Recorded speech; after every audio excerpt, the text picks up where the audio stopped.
Bakit ba nagiging dormant yung ating driver's license, mga kaibigan? Yung dormant, ito po yung 2 years expired pataas. Up to 10 years, yun po ang tinatawag nating dormant.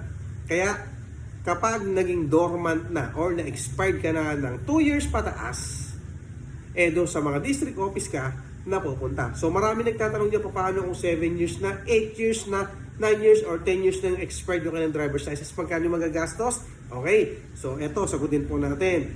Kahit po 2 years pataas yan, mga kaibigan ha, so kailangan mong magbayad ng 585 para po sa renewal.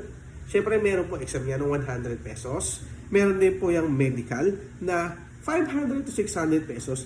May drive test po yan. At magbabayad ka rin po ng penalty na 225 pesos. So, yun lang po yung magagastos natin kapag po kayo ay nag-renew ng driver's license na dormant. Okay? Kaya kung ako lang din sa inyo, wag na po natin paabutin ng dormant yung ating driver's license. Okay? So, yun lang. Sana po nakatulong ang video na to sa mga followers natin. Siyempre, big shoutout po sa mga bagong followers at sa mga solid followers natin. Big shoutout po sa inyo. Bye-bye.